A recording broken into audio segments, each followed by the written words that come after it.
नमस्कार बच्चों, आप सबका पोर्ट भरे क्लासेस में स्वागत है।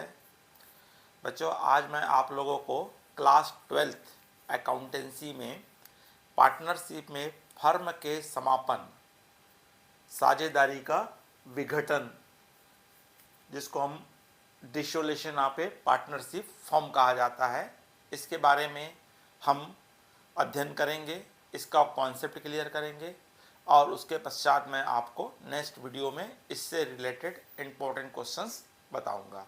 बच्चों, अगर आप इस चैनल में नए हैं या पहली बार देख रहे हैं तो तत्काल इस चैनल को सब्सक्राइब कर दीजिए, आइकॉन बेल को पुश कर दीजिए, जिससे कि आपको आने वाले वीडियो की सूचना मिल सके। चलो बच्चों, देखते हैं साझेदारी फर्म का समापन क्या होता है। तो बच्चों, यहाँ पे साझेदारी फर्म अगर साझेदारों के समस्त साझेदारों द्वारा अगर उनके बीच साझेदारी समाप्त हो जाती है तो उसको हम फर्म का विघटन कहते हैं। और यदि साझेदारों के बीच आपस में किए गए समझौते अगर भंग किए जाते हैं तो उसको साझेदारी का समापन कहते हैं। बच्चों, जब साझेदारी फर्म बंद हो जाती है तो उसके पश्चात यहाँ पे जो महत्वपूर्ण जो अकाउंट्स बनाए जाते हैं, लेखे बनाए जाते हैं, उसमें 3 महत्वपूर्ण लेखे बनते हैं। एक बनता है इसमें वसूली खाता, रियलाइजेशन अकाउंट। दूसरा बनता है पार्टनर्स कैपिटल अकाउंट, साझेदारों का पूंजी लेखा। और तीसरा लेखा बनाया जाता है बैंक लेखा या रोकड़ लेखा। तो बच्चों, यहाँ पे जो अकाउंट्स बनता है तो क्या क्यों होता है और क्यों बनाया जाता है। तो सबसे पहले बच्चों, जब फर्म का समापन हो जाता है, फर्म बंद हो जाती है, तो फर्म के साझेदारों के द्वारा एक निस्तारक को, लिक्विडर्स को, वो एक प्रकार से सीए होता है, वकील होता है, तो उसको हायर किया जाता है और वो व्यक्ति फर्म की जितनी भी संपत्तियां होती है उन संपत्तियों एवं दायित्वों को अपने अंडर में ले लेता है और उसके पश्चात उसका कार्य प्रारंभ होता है। सबसे पहले वो सभी संपत्तियों को मार्केट में बेच करके, विक्रय करके पैसा कलेक्शन करता है और पैसा कलेक्शन करके समस्त बाहरी दायित्वों का, बाह्य दायित्वों का, एक्सटर्नल लायबिलिटीज़ का भुगतान करता है। और उनके भुगतान करने के पश्चात जो भी पैसा बचता है वो साझेदारों को, पार्टनर्स को पेमेंट्स करके अकाउंट्स को क्लोज करता है। तो इस पूरी प्रक्रिया के लिए उसको हम एक निर्धारित शुल्क भी देते हैं, फीस भी देते हैं, जिसको हमेशा यहाँ पे लिक्विडेशन चार्जेस या समापन व्यय के रूप में बताता है। तो इसमें उसके द्वारा बनाया गया सबसे पहला जो अकाउंट होता है वो अकाउंट्स क्या होता है बच्चों? रियलाइजेशन अकाउंट होता है, वसूली खाता होता है, जो बहुत ही इम्पोर्टेंट अकाउंट्स है। तो ये खाता क्या होता है? तो इसमें सभी संपत्तियों के खातों को बंद करने और सभी दायित्वों के भुगतान करने के लिए जो लेखा बनाया जाता है उस लेखे को ही यहाँ पे वसूली लेखा, रोकीकरण लेखा और इंग्लिश में क्या कहते हैं, रियलाइजेशन अकाउंट कहा जाता है। ये एक अवास्तविक खाता है, नॉमिनल अकाउंट है, एक प्रकार से लाभ हानि खाते के रूप में ही बनाया जाता है और इसका जो डिफरेंस आता है उसमें प्रॉफिट या लॉस प्रदर्शित करता है, जो पार्टनर्स कैपिटल अकाउंट में इसको क्या किया जाता है, ट्रांसफ़र किया जाता है। तो आज मैं आप लोग को वसूली लेखा कैसे बनाया जाता है उस पर विस्तार से चर्चा करेंगे। तो चलो बच्चों, मैंने यहाँ पे एक बैलेंस शीट का फॉर्मेट बनाया हुआ है। एक प्रकार से यहाँ पे एक्स, वाई, जेड 3 पार्टनर हैं और वो 3:2:1 के रेशो में अपना प्रॉफिट डिस्ट्रीब्यूट करते हैं। और बैलेंस शीट में मुख्य रूप से हमारी क्या क्या एसेट्स होती है? तो सामान्य रूप से cash in hand, cash at bank, हाथ में रोकड़, बैंक में रोकड़, डेटर्स, देनदार। जनरली इसमें रिजर्व फॉर बैड डेट, अशुद्ध ऋण के लिए संचय को माइनस करके दिखाता है, या और उसके अलावा प्लांट एंड मशीनरी देता है, फर्नीचर्स है, बिल्डिंग है, इन्वेस्टमेंट है, स्टॉक है, गुडविल है, मोटर्स, कार है। तो सभी प्रकार की जो एसेट्स होती है वो हमको कहाँ दिखाता, चाहे वो मूर्त हो, चाहे अमूर्त हो, ट्रेंजिबल एसेट्स हो, चाहे इनट्रेंजिबल एसेट हो, सभी एसेट हमको बैलेंस शीट में दिखाता है। ठीक उसी प्रकार हमारी लाइबिलिटीज़ होती है। तो अब लाइबिलिटीज़ मुख्यतः 2 प्रकार का होता है, एक इंटरनल लाइबिलिटीज़ और एक एक्सटर्नल, आंतरिक दायित्व और एक बाह्य दायित्व। तो बाह्य दायित्व का मतलब होता है जो थर्ड पर्सन है, बाहरी लोग हैं, उनको जो भुगतान की जाती है उस राशि को हम यहाँ क्या कहते हैं, एक्सटर्नल लाइबिलिटीज कहते हैं, बाह्य दायित्व, जिसमें मुख्य रूप से हमारा रहता है बैंक ओवरड्राफ्ट, बैंक को वापस करना है, क्रेडिटर्स है, लेनदार जिनसे आपने उधार माल खरीदे हो, बिल्स पेबल जिसको आपने प्रॉमिस किए हो कि मैं इस तारीख को आपको पेमेंट कर दूंगा, आउटस्टैंडिंग एक्सपेंसेस जिसकी आपने सर्विस ले लिए हो लेकिन उसका पेमेंट नहीं किए हो, या बैंक लोन है, या वर्क पब्लिक प्रोविडेंट फंड है, कर्मचारियों का पैसा फंड में आपके पास जमा है। तो ये बच्चों एक्सटर्नल लाइबिलिटीज है, ये बाहरी लोग हैं, इनका पेमेंट करना हमारे लिए कंपलसरी होता है।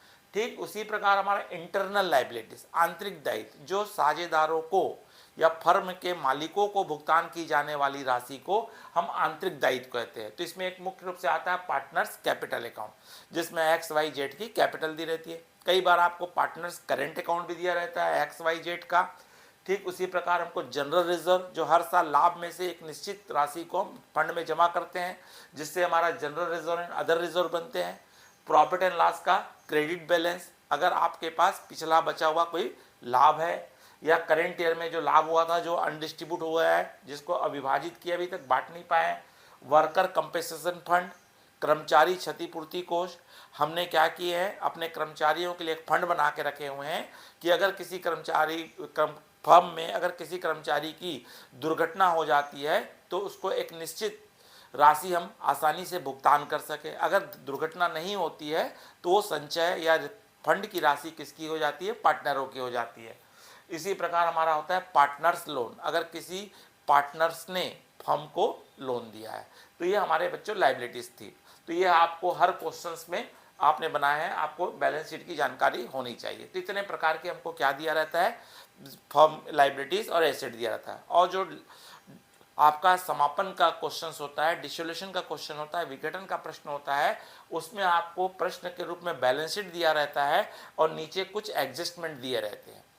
तो उस बैलेंस शीट और एडजस्टमेंट को ध्यान में रख करके ही हमको क्या बनाना पड़ता है, रियलाइजेशन अकाउंट बनाना पड़ता है, वसूली खाता बनाना पड़ता है। तो चलिए बच्चों, वसूली लेखा कैसे बनेगा हम देखेंगे।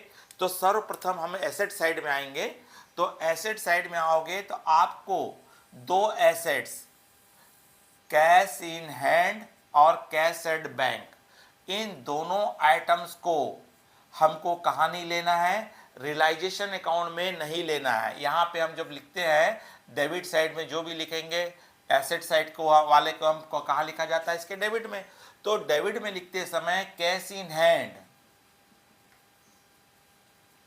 और कैश एट बैंक, ये दो आइटम अगर आपको प्रश्न में दिए हुए हैं तो आपको रियलाइजेशन अकाउंट में नहीं लिखना है। क्या है, कैश इन हैंड और कैश एट बैंक को आपको रियलाइजेशन अकाउंट में नहीं लिखना है। तो उसको छोड़ करके ऑल एसेट, सभी संपत्तियों को आप डेबिट साइड में उतार लेंगे। जो मूल्य यहां दिया होगा वही मूल्य उतार लेंगे। जैसे आपको यहां पहला आइटम दिया डेप्टर्स, तो इसको तो बच्चों आपको लिखना ही नहीं है ना, ये नहीं आएगा। तो क्या क्या आएगा, तो पहला आइटम आएगा, यहाँ पे आपको डेप्टर्स दिया होगा तो डेप्टर्स लिख लेंगे। अगर डेप्टर्स से मान लीजिए आप 20,000 रुपये दिया हुआ है और बैड डेप रिजर्व दिया हुआ है आपको 2,000, तो इसको आप यहाँ पे माइनस करके आप 18,000 लिखेंगे। ठीक उसी प्रकार आपको क्या दिया हुआ है, बिल्स रिसेबल दिया हुआ है मान लीजिए, तो बिल्स रिसेबल दिया हुआ है आपको मान लीजिए 20,000 रुपये। इसके अलावा आपको लाइन से आप उतार लीजिए, यहाँ जो जो एसेट दिए हुए हैं आपको, प्लांट दिया है, प्लांट एंड मशीन 50,000। ठीक उसी प्रकार मान लीजिए फर्नीचर दिया है आपको, फर्नीचर 20,000। फर्नीचर के बाद आपको यहाँ पे इन्वेस्टमेंट दिया है, इन्वेस्टमेंट दिया है 25,000।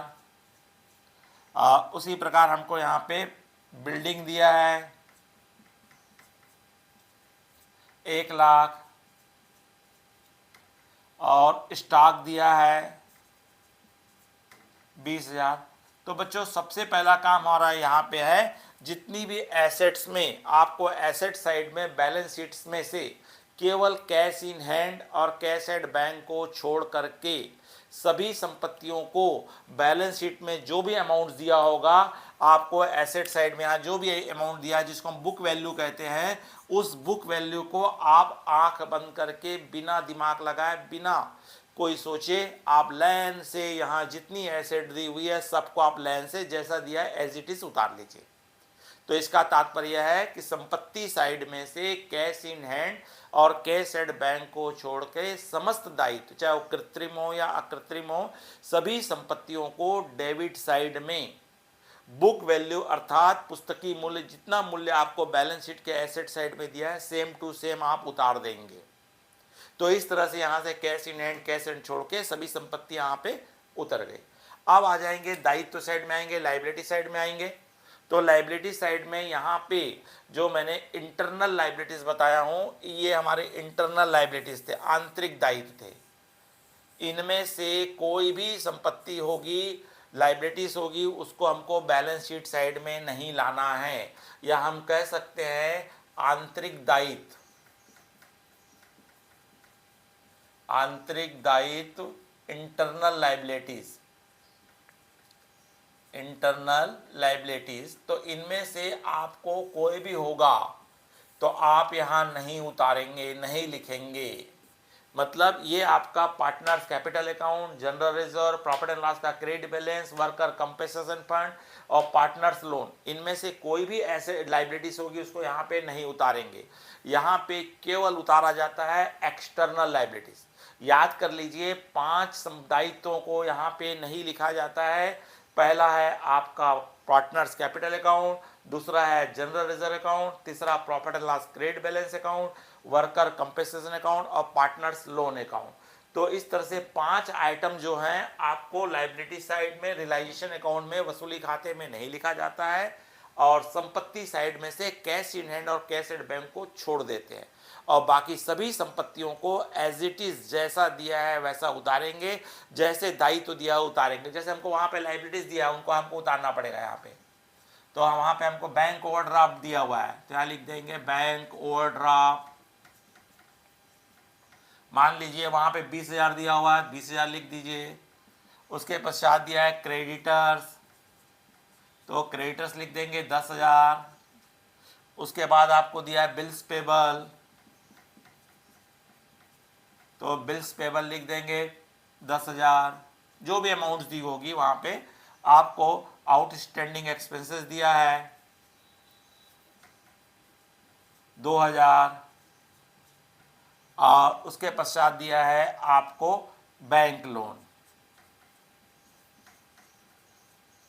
50,000। तो इस तरह से आपको एक्सटर्नल लाइबिलिटी साइड से जितने भी आइटम्स दिए हैं, अगर आपको पब्लिक प्रोविडेंट फंड दिया है तो आप उसको भी उतार देंगे फंड। तो जितने भी आपको क्या बताया मैंने, ये 5 लाइबिलिटीज को छोड़ करके partners capital account, general reserve account, profit and loss account, credit balance, worker compensation fund और पार्टनर्स लोन को छोड़ के जितने भी बैलेंस शीट के लाइबिलिटी साइड में आपको लाइबिलिटीज दिए रहेंगे, आप उनको एज इट इज जितना जितना यहाँ पे मूल्य दिया होगा उसी मूल्य को उतार लेंगे। तो फर्स्ट काम यही होता है, सभी संपत्तियों को कैश इन हैंड और कैश एट बैंक को छोड़ के रियलाइजेशन अकाउंट के डेबिट में लिखा जाता है, और एक्सटर्नल लाइबिलिटीज 5 लाइबिलिटीज को छोड़ के जो बाहरी दायित्व होते हैं उन सबको कहाँ लिख देते हैं, क्रेडिट साइड में लिख दिया जाता है। अब उसके पश्चात बच्चों आपको समायोजन में आना है। कहाँ पे आना है, समायोजन में। समायोजन में यहाँ पे 7 समायोजन होते हैं। पहला एडजस्टमेंट होता है संपत्तियों को साझेदारों द्वारा संपत्तियों को रखने पर। होता क्या है बच्चों, अब ये मान लीजिए हमारी ये संपत्तियां थी, तो इन संपत्तियों को जो निस्तारक होता है, जो वकील होता है, जिसको हमने हायर किए हैं, जिसको हम फीस देंगे, वो सीए होता है, चार्टेड अकाउंटेंट होता है। वो क्या करता है, इन संपत्तियों को मार्केट में बेच करके पैसा वसूल करता है। तो मार्केट में बेचने के पूर्व अगर मार्केट में उसकी वैल्यू निकालता है, आज वो मार्केट में कितना रुपए में कितने में बिकने वाला है, कितने रुपए में इसकी हमको इससे मिल जाएगा, तो उसको बेचने के पूर्व अगर किसी संपत्ति को बाहर बेच रहा है तो उसके पूर्व पार्टनरों को, साझेदारों को, XYZ को पूछा जाता है क्या आपको इनमें से किसी संपत्ति को रखना है क्या। तो X कहता है कि मुझे भविष्य में बिजनेस करना है, इसलिए ये बिल्डिंग मेरे लिए इम्पोर्टेंट है, तो जितने में भी मार्केट में बिल्डिंग बिक रही है उतने में मैं रखने के लिए तैयार हूँ। तब ऐसी स्थिति में जो बिल्डिंग 1 लाख रुपए की है, कितने की है, 1 लाख रुपए की बिल्डिंग है, आज इसका मार्केट वैल्यू ज़्यादा भी हो सकता है, कम भी हो सकता है और सेम भी हो सकता है। तो इसकी सूचना आपको प्रश्न में बताएगा, वहाँ साफ साफ शब्दों में कहेगा एक्स ने भवन को 1,25,000 रुपए में रख लिया। क्या बोल रहा है, एक्स ने भवन को 1,25,000 रुपए में रख लिया। तो अब ऐसी स्थिति में इस बिल्डिंग को कौन रख रहा है, एक्स रख रहा है, तो इसके अपोजिट साइड में, क्रेडिट साइड में आप यहां लिख देंगे x capital account, x capital account, और ब्रैकेट में लिख लेंगे क्या रखा है इसने, बिल्डिंग रखा है, तो यहां लिख दीजिए बिल्डिंग कितने में रखा है, 1,25,000 रुपए। ये मूल्य कम भी हो सकता है, ज़्यादा भी हो सकता है, सेम भी हो सकता है। इसके बारे में आपको सूचना कहाँ दिया रहेगा, प्रश्न के नीचे में समायोजन में बताएगा कि एक्स द्वारा संपत्ति या भवन को 1 लाख रुपए 25,000 में रख लिया, या 10% कम मूल्य पे रखा गया, या 20% ज़्यादा मूल्य पे रखा गया, या बुक वैल्यू पे रखा गया। जब बुक वैल्यू पे बोलेगा तो सेम अमाउंट आएगा, कम या ज़्यादा बोलेगा तो आपको प्लस करना पड़ेगा, कम होगा तो माइनस करोगे, और ज़्यादा बोलेगा तो प्लस करेंगे, या वो खुद अमाउंट दिया रहेगा तो वही अमाउंट लिख देंगे। इसके अलावा हमने और पूछे, वाई और जेड को पूछे आप भी कुछ रखना चाहते हो क्या, तो वाई कहता है कि मैं इन्वेस्टमेंट को रखना चाहता हूं। किसको रखने के लिए तैयार हुआ, ये इन्वेस्टमेंट को कौन रखने के लिए तैयार हो गया है, वाई। बोले मार्केट में हमारा इस इन्वेस्टमेंट की वैल्यू 30,000 चल रही है, हमने 25,000 रुपये इन्वेस्ट किए थे, आज इसका मार्केट वैल्यू कितना चल रहा है, 30,000, जिसको वाई रखने के लिए तैयार हो गया है। तो यहां पर हम लिख देंगे वाइज कैपिटल अकाउंट, और ब्रैकेट में लिख दोगे क्या लिख देंगे, इन्वेस्टमेंट कितने में रखा है उसने, तो 30,000 रुपये में रखा है। उसके पश्चात जेड को भी पूछा गया, भाई आप भी किसी संपत्ति को रखने के लिए तैयार हो क्या, तो जेड ने स्पष्ट कह दिया मुझे बिजनेस से कोई इंटरेस्ट नहीं है, मैं भविष्य में कोई बिजनेस नहीं करना चाहता हूं, आप मुझे बेच बाज के जो भी मेरे हिस्से में पैसा आता है कृपया मुझे भुगतान कर दीजिए। तो इसलिए जेड ने किसी भी एसेट्स को रखने के लिए तैयार नहीं। अब बच गई हमारी बाकी एसेट्स, डेटर्स बच गया है, बिल्स रिसीवेबल बच गया है, प्लांट बच गया है, फर्नीचर बच गया है, स्टॉक बच गया है। तो इन संपत्तियों को क्या करेगा, जो निस्तारक है उसको मार्केट में बेचेगा या इनसे पैसा वसूल करेगा। इसके बारे में आपको यहाँ पे स्पष्ट लिखा मिलेगा समायोजन में कि संपत्तियों को बाजार मूल्य में बाजार में विक्रय किया, या निम्न संपत्तियों से इतनी इतनी राशि वसूल हुई है। तो साफ साफ शब्दों में यहाँ पे जिन जिन संपत्तियों से पैसा वसूल करेगा उन संपत्तियों का यहाँ पे नाम दिया रहेगा। देनदार से इतना वसूल हुआ, स्टॉक से इतना वसूल हुआ, प्राप्ति पत्र से इतना वसूल हुआ, स्पष्ट रूप से आपको बताएगा। या तो अमाउंट देगा, या बोल देगा बुक वैल्यू से 10% कम मिला बोलेगा, या बुक वैल्यू से 10% ज़्यादा मिला बोलेगा। अगर जितना मूल्य मिला बोलेगा आप सेम उतारेंगे, और अगर कहता है ज़्यादा मिला तो जोड़ के निकालेंगे, जोड़े प्लस करेंगे, और कम मिला बोलेगा उतना माइनस करके शो करेंगे।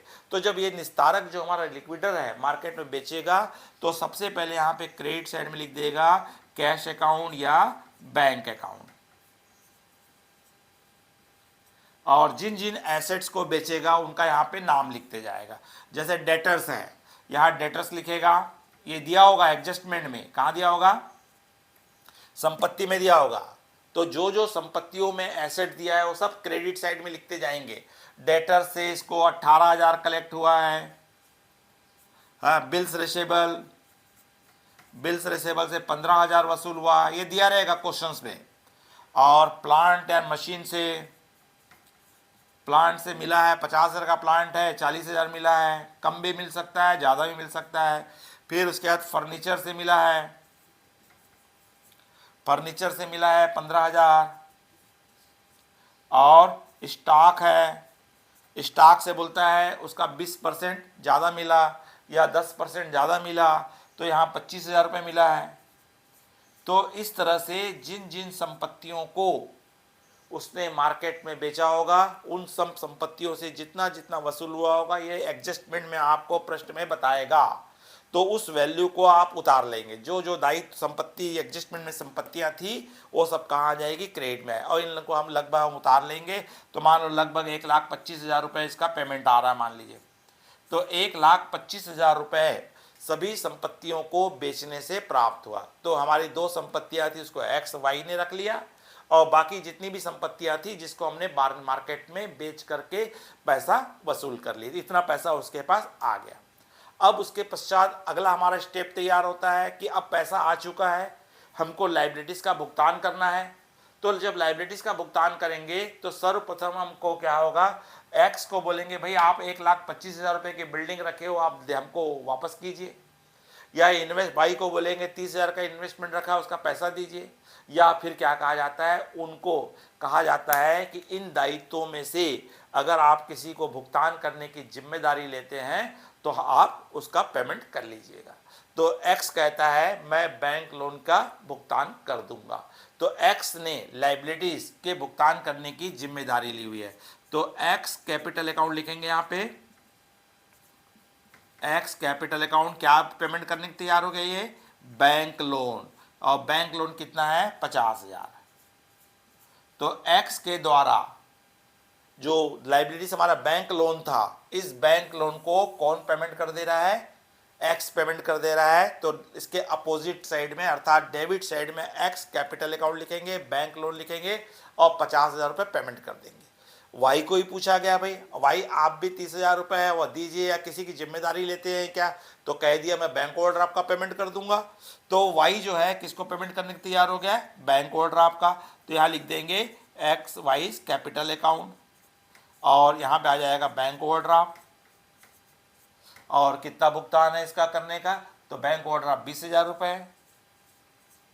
तो ये हम अपने मर्जी से नहीं लेंगे, यहाँ पे स्पष्ट बताया होगा कि साझेदारों द्वारा दायित्व के भुगतान करने की घोषणा करने पर अगर एक्स या वाई या जेड घोषणा करता है कि मैं संबंधित दायित्व का भुगतान कर दूंगा, जिम्मेदारी लेता है, तभी हम यहाँ पे लिखेंगे। अब दो दायित्वों का भुगतान तो किसने ले लिया, एक्स वाई ने ले लिया।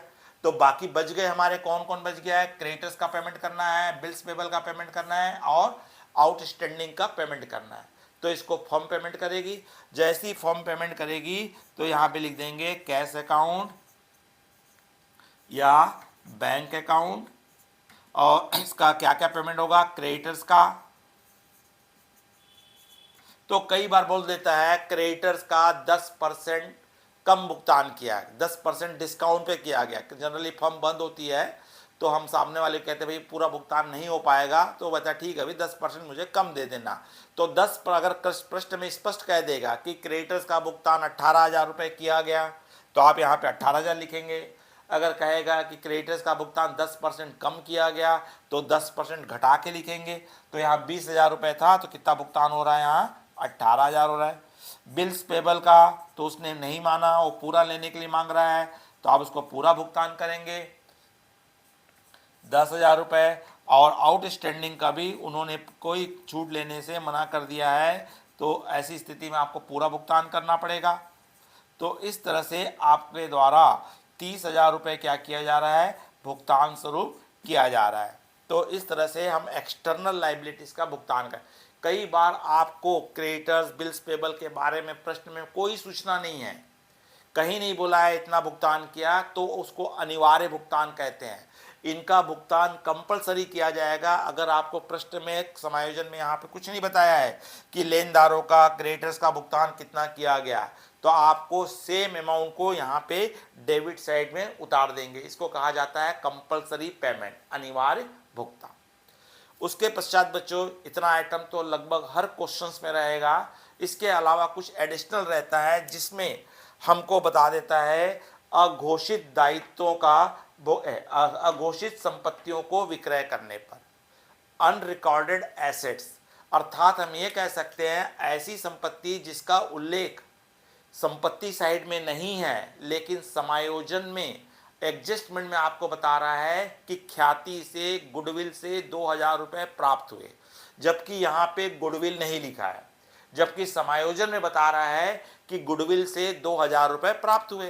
तो वो क्या हो गई, अनडिक्लेयर है ना, अघोषित संपत्ति हो गई है, अनरिकॉर्डेड एसेट हो गई है। जब कभी भी अनरिकॉर्डेड एसेट, चाहे मोटर कार हो सकती है, कोई भी संपत्ति हो सकती है जिसका उल्लेख संपत्ति साइड में नहीं है लेकिन समायोजन में आपको बता रहा है कि उस संपत्ति से इतना रुपए प्राप्त हुआ है, तो उसको आपको क्रेडिट साइड में आपको बाई कैश अकाउंट या बैंक अकाउंट लिख करके उस संपत्ति का आप नाम भी लिख सकते हो, किस कौन क्या संपत्ति है और कितने में बिकी है। तो मान लो गुडविल था और बोलता है गुडविल कितने में बिका, बोल रहा है 2000 रुपये।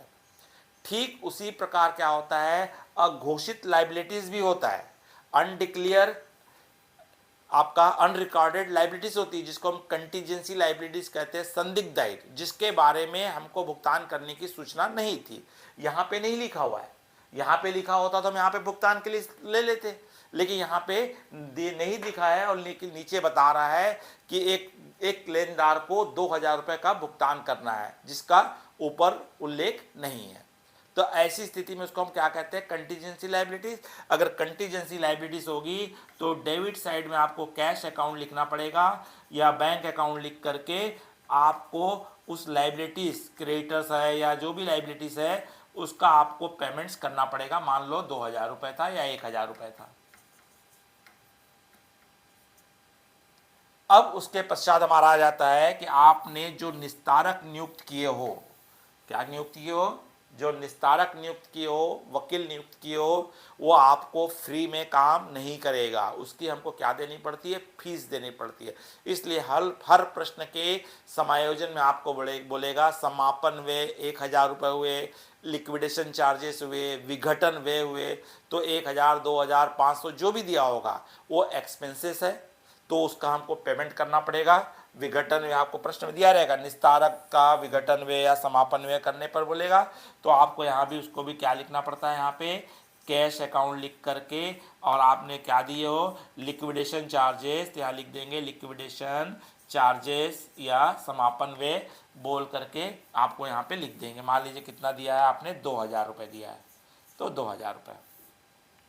अब इतना करने के पश्चात आपको क्या करना पड़ेगा, दोनों साइड का डिफरेंस निकालेंगे, डेबिट और क्रेडिट का अंतर निकाला जाता है। तो 99% क्वेश्चंस में लगभग लॉस आता है, हानि आती, क्योंकि फर्म बंद तभी करते हैं जब फर्म क्या चलती है, लॉस में चलती है ना। तो इसलिए क्रेडिट साइड में हमारा हमेशा कम आता है, तो ये आता है लॉस होगा, और इस लॉस को एक्स, वाई और जेड अपने अपने कैपिटल जो भी रेशो दिया है प्रश्न में, उस रेशो में क्या कर देते हैं, बांट देते हैं। जैसे यहाँ मान लीजिए रेशो दिया है 3:2:1 दिया है, मान लीजिए इसका डिफरेंस हमारा इस साइड में कितना आ गया, 15,000 आ रहा है। डेबिट साइड का टोटल ज़्यादा आ रहा है, हाँ डेबिट साइड का टोटल ज़्यादा आ रहा है, क्रेडिट साइड का टोटल कम आ रहा है। वो कम अंतर की राशि कितनी है, 15,000 है।